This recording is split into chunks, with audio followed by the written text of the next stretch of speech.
त्यांचा मुक्काम आहे मुंबईत, ही चांगली गोष्ट आहे. नवी मुंबई विमानतळाचं लोकार्पण आहे. मुख्य म्हणजे नवी मुंबई विमानतळाला दिबा पाटील यांचं नाव देण्याचा जो कार्यक्रम आहे, जो प्रस्ताव आहे, तो मान्य झाला.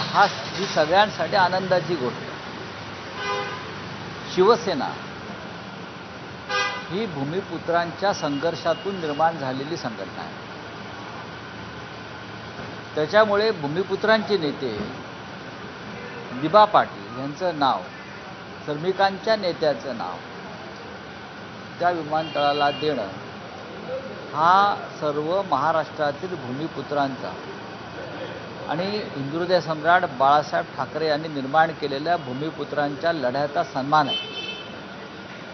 दिबा पाटील यांचं नावाला मंजुरी देण्याचं काम उद्धव ठाकरे यांच्या नेतृत्वाखालील मंत्रिमंडळानं केलं आणि तो प्रस्ताव केंद्राकडे पाठवला. नंतर सरकार आमचं राहिलं नाही. पण ह्या कार्याला उद्धव ठाकरे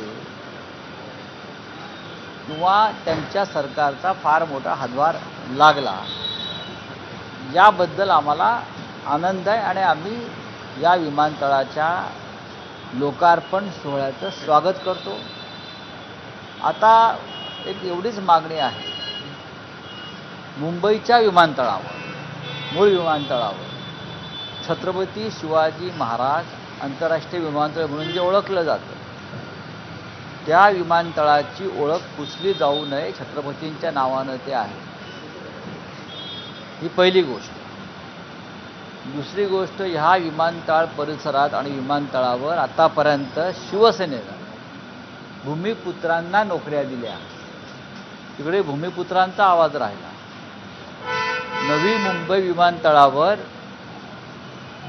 भूमिपुत्रांच्या नावानं गरबा खेळला जाऊ नये.